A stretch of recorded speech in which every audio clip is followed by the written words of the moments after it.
It's a huge college basketball card this Saturday, March the 8th, final Saturday of the regular season games, and we got all the big boys playing, so it's a great top 25 video. I'm going to give you the 4 biggest matchups. Actually, we'll make it 5. I'm going to dig a little bit deeper. The 5 biggest matchups among ranked teams coming up, free plays and analysis right now. Hi, this is Steve Merril, WagerTalk.com, right back here on WagerTalk TV, and this is your Saturday Top 25 report. And as always, if you're finding these videos useful, thumbs up, like, and comment below because I do read the comments. I reply back. Also, let me know if you would like a March Madness contest. I'm going to talk to WagerTalk and try to get a March Madness contest, pick'em contest up with some free prizes for you. If you'd be interested, comment below because I do read the comments and I listen to the viewers here on WagerTalk TV. All right, let's get right to it. We got a great lineup here. This is the final Saturday of regular season games. Of course, we have a lot of the mid-major conference tournaments going this weekend. Next weekend, these big boys will be playing their conference tournaments. Can't wait to see that SEC tournament.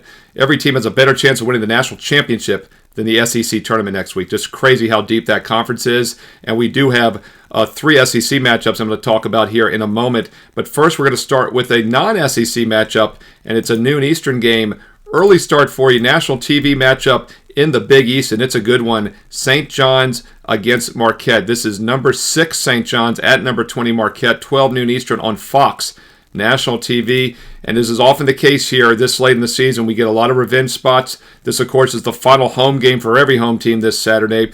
Now, look, let's talk about that real quick. It's a nice handicapping angle that's worked for decades. Teams normally play pretty well in their final home game, senior day, senior night. But once again, with the transfer portal, the NIL deals, it's not quite as meaningful as it used to be in recent years. But this is the senior game for Marquette, and it could be a little meaningful here as their top 2 players, Cam Jones and Stevie Mitchell, are both seniors.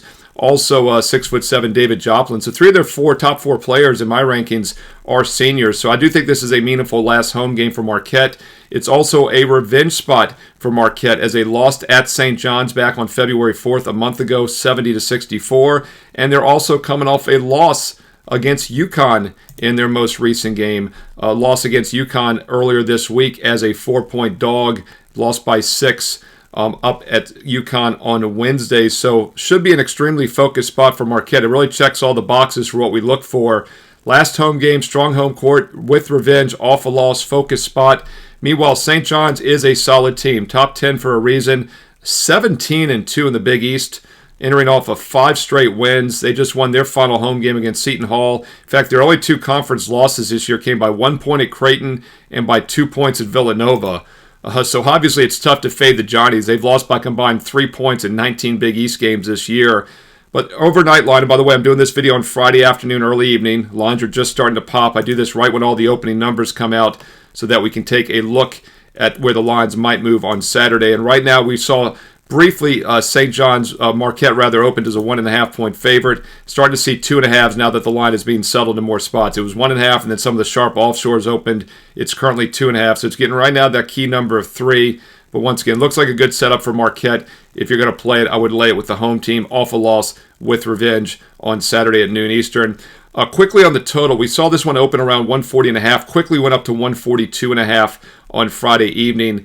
Hard to play an under in this matchup because both teams play fast, and St. John's plays extremely fast. But I'm going to go a little contrarian here and give you some reasons why the under might be worth a look. First of all, when these teams met up earlier this season, the total was 147. It went way under. It landed at 134. St. John's, even with that fast tempo, has still gone under in 7 of their last 10 games. Marquette likes the fast pace as well. They've still gone under in 6 of their last 8. But once again, I was hoping this total might be a little higher as it's been bumped down a bit. But the pace was not that fast in the first meeting with the 134 points. St. John's is also a terrible 3-point shooting team. They're one of the 25 worst 3-point shooting teams in the nation. Marquette ranks top 40 in 3-point shooting. So once again, home court should be an edge for the 3-pointers in this. And both teams love to force turnovers. They're 2 of the best pressure defenses in the country. But Marquette is maybe the best ball handling team in the nation. St. John's has pretty good ball handling, but not quite as good as Marquette. And on the road, I think Marquette will have less turnovers. So I do like Marquette at home, but also maybe lean under in this game. Another little hidden nugget here for the under is that neither team gets many points from the free throw line. Marquette ranks bottom 30 in the nation, getting only about 26% of their points from the charity stripe. St. John's in the bottom third as well, only about 31%. So neither team gets a lot of points from the charity stripe, and I don't think they're going to be able to force turnovers like they normally do.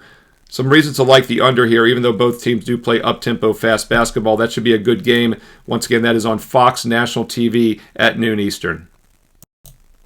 Another game at 12 noon Eastern, and this one is in that powerful SEC conference. And this, of course, is Kentucky against Missouri. Number 19 Kentucky at number 15 Missouri, 12 noon Eastern on ESPN. And this is not a revenge game because these teams haven't met yet this season, but it's still a strong spot for Missouri at home for a few other reasons. First of all, last home game, always an edge that we look at, and that Missouri's top two players this year, Caleb Grill and Tamar Bates, are both seniors, so I think it'll be a good atmosphere. And it's a more focused spot for Missouri due to the fact they're coming off back-to-back losses, and they've dropped 3 of their last 4 games. A tough overtime loss against Vanderbilt a week ago on Saturday. I think that lingered a bit when they were on the road against Oklahoma, dropped that game. But the last time they were at home, 2 games prior to that, they had a 30-point win against South Carolina. They did lose to Arkansas before that on the road, but they beat Alabama by 12 at home, beat Georgia by 13, routed Oklahoma at home by 24. They've had a very strong home court this season, so don't let the recent losses scare you. I still think this is a good spot for Missouri, and I've got no trouble fading Kentucky. This is a team I'm going to talk more about here over the next few weeks, but they're not going to win the national title. They just don't have the defense to do it. In fact, if you look at the efficiency rankings right now, they're top 10 offense, but they're not even top 50 in defense. I'm going to do some videos for March Madness here in the NCAA tournament the next couple weeks. By the way, comment below. What kind of videos would you like to see? Would you like a bracket video? Would you like a Fade the Public video? Would you like all of those videos? I usually do them all for NCAA tournament. Comment below, seriously, and I'll try to do as many videos as possible. But one thing I focus on is what's won the title, what's won the tournament in the past. Almost every team is top 10 offensive efficiency. Kentucky checks that box. But most of them are top 20 defensively. Now, you can get there after 6 straight wins, so you got to be top 40, top 50-ish when the tournament begins, and Kentucky is not even there right now. Missouri's not either, though. They're the 5th most efficient offense. They're 69th on defense. 69, dude. That's a terrible defensive number heading into the tournament. So let's not overthink it. I think the over is worth a look in this game without question as well. Early line was around 168, 169 here on Friday night. We'll see where it settles. It's going to be one of the biggest numbers on the board on Saturday. But once again, 2 teams that have great offenses, suspect defenses, and they both play fast. Kentucky plays very fast. Missouri is an up-tempo team as well, and I think they're going to run with them at home. Look for a high-scoring game here between Missouri and Kentucky. I think the over is definitely worth a look in this one at noon Eastern on ESPN. We will stay in the SEC with another great game, highly ranked matchup here at 2:30 Eastern, also on ESPN, the very next game on the network. Number 7 Alabama at number 1 Auburn. This, of course, is a rematch. These teams played earlier this season, and Auburn went into Alabama and won that game outright as a dog. That game back on February 15th, about 3 weeks ago. Auburn was about a 2-point underdog at tip-off in that game, went in and won 94-85, held Alabama to just 38.5% shooting. So it's not a revenge spot for Auburn, but it should be a focus spot. It is their final home game of the season, and of course, Jai Broom and also Baker Mazzara. You've got Miles Kelly, Chaney Johnson. You've got a senior-laden team. In fact, the top 5 most efficient offensive players on this team, 6 of the top 7 are seniors, so this should be a very meaningful final home game for Auburn. Do have to check out some injuries, though. Denver Jones is listed questionable with an ankle. He's a guard, of course, and one of the better shooters overall, 43% from 3.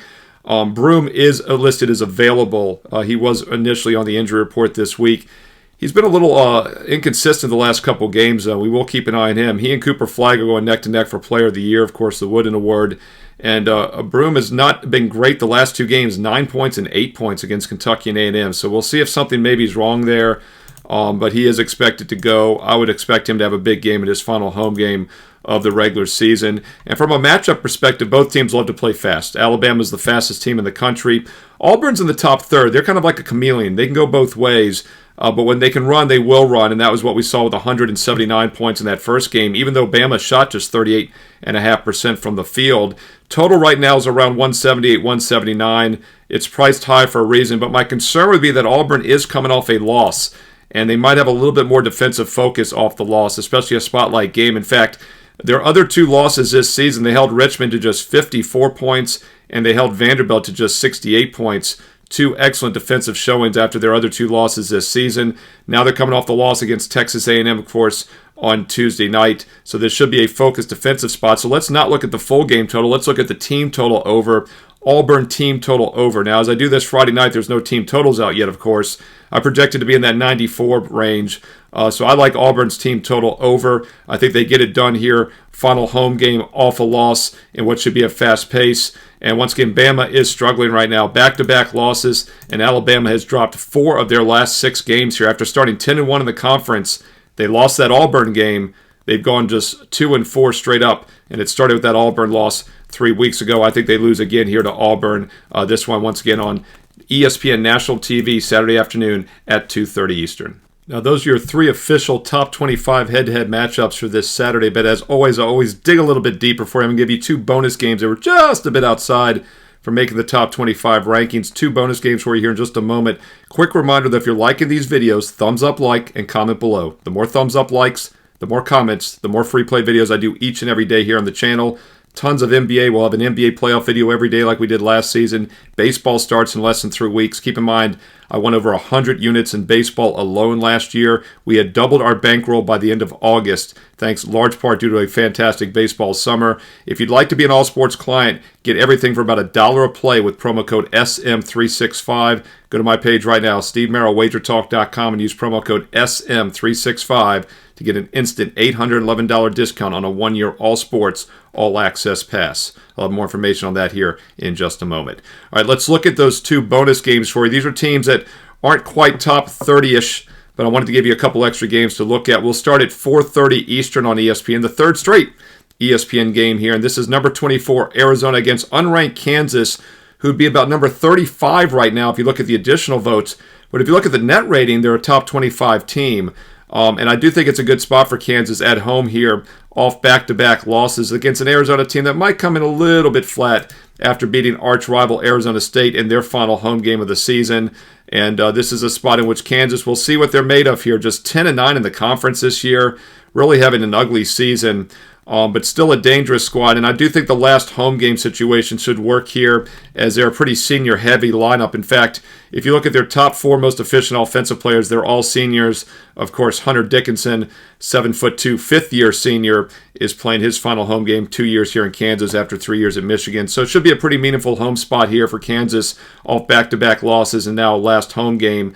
And also, as we know, unranked home favorites against ranked opponents have been money in the bank over the years. It's been a long-term winning angle that I very rarely fade. Kansas currently about a 3-point favorite on the early line Friday. So we do get that unranked home favorite here against a ranked squad in Arizona who comes in number 24. As far as the total, opened 151 quickly on Friday, bet up to 153. I understand the move because both teams play fast. Arizona's top 50 in the nation, Kansas in the top third as well. But this could be another one of those sneaky unders. Despite the tempo being fast, there's some matchup edges actually that could lead to a lower scoring game than expected.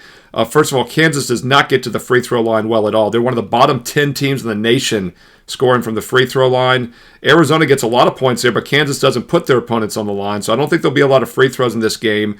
Neither team takes many three-point shots. They both rank in the bottom 20-25% of the country in 3 points to a percentage of points from three-point range. So not a lot of free throws, not a lot of three-pointers. Even with the fast tempo, they're going to have to get a lot of twos, and both teams have excellent two-point defenses. In fact, Kansas is one of the top 10 two-point defenses in the nation. So maybe a little bit of a sneaky under 153 if you're looking at the total in this one at 4:30 Eastern. And then the other game that was just a bit outside for making the cut goes at 6 o'clock Eastern on the SEC network. Unranked Ole Miss at number 6, Florida. Once again, if you look at the additional votes in the AP poll, Mississippi's coming in around 32nd.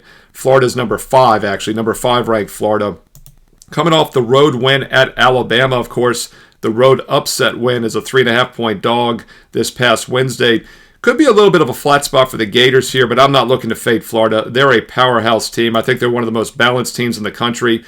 Really liked them last Saturday. I gave you a free play here in the video last Saturday, of course, when Florida was coming off just their 3rd loss of the season at home against Texas A&M. That was also one of my official client best bets. Look, I give you the top 25 games here every week. Sometimes they make my client card, and Florida was a game I really liked last week. Easy 19-point blowout of A&M, and then they came back and beat Alabama on the road. So it could be a little bit of a flat spot against an Ole Miss team that enters in decent current form, but still just 10-7 in the conference. They snapped their 3-game losing streak with back-to-back wins over Oklahoma and an impressive home win over Tennessee by 2 on Wednesday. 11-point line looks pretty accurate in this one, but big picture, I want to talk more about Ole Miss. I think Florida's definitely a national title contender, probably one of my top 3 or 4 picks to win it all. But if you're looking for a sleeper, Ole Miss could be that team, and here's a couple reasons. I'm going to go deeper into this the next couple weeks when I do my March Madness NCAA tournament videos, bracket videos, fade the public videos, and whatnot. Hey, once again, comment below. Let me know which ones you specifically want to see. I read the comments. I reply back. But one angle I'm going to point out again is that teams that normally win the national title are balanced. Good offense and defense. I talked about how Kentucky doesn't really fit the mold, being outside the top 50. By the way, Kansas, a team we just talked about, I meant to mention this when I was talking about their game. Kansas right now, top 10 defensively efficiency. They're not even top 60 in offense. So Kansas probably doesn't get it done either. Those are 2 blue bloods which have won several national titles in recent years, or one each actually. I don't think either one of them gets it done this year for those reasons. But Ole Miss is a team that's pretty balanced. They're top 30 right now, both offense and defensive efficiency. Problem is, Florida's better at both ends of the court. So this might not be the spot to use Ole Miss this Saturday, but they could be a little bit of a sleeper maybe in the SEC tournament next week or in the NCAA tournament, as they're a very balanced squad, ranking top 30 both offense and defensive efficiency.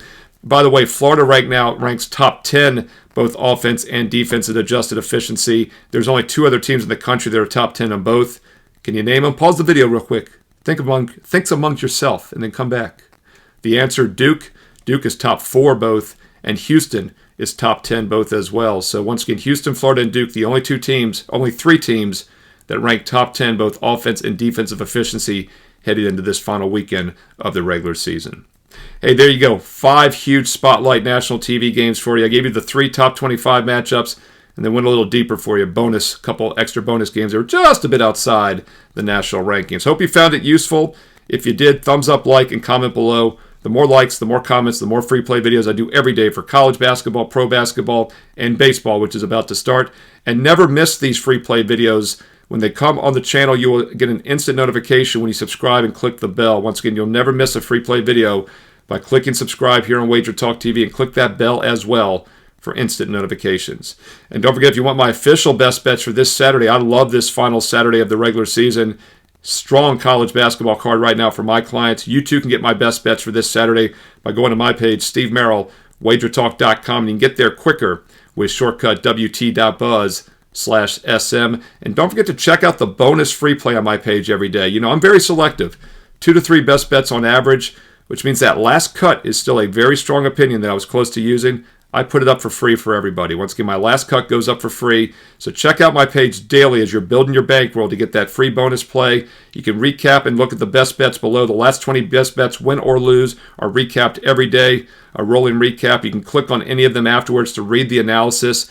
Build your bankroll, follow along on a daily basis, and when you're ready to get on board and treat this as a true investment, long-term investment approach, then use promo code SM365 for an instant $811 discount. That gets it down to $3 a day, $1 a play for every college and pro basketball, football, and baseball best bet for the next 365 days and nights. Last year, my all sports clients won over 133 units. We doubled our bankroll by August, had a huge baseball season, up over 100 units, finished the NFL on a 28-13 run into the Super Bowl, number 1 ranked last year in the NBA, hitting over 60%, number 1 all-time in NBA profit, number 1 all-time in MLB totals, just crushing it this time of year. And now March Madness is here as well. It's the most exciting time of the year, in my opinion, to be an all-sports client. You're going to get the college basketball the rest of the way, all the way through the NBA playoffs with the pros, the entire baseball season, all of next year's college and pro football seasons, and a good chunk of next year's college and pro basketball. 365 days and nights. Whenever you decide to start, make sure you use promo code SM365 for an instant discount. Just go to my page, select the 1-year all access, and at checkout, use SM365 for an instant $811 discount. That gets it down to $1 a play for the next full year of all sports all access.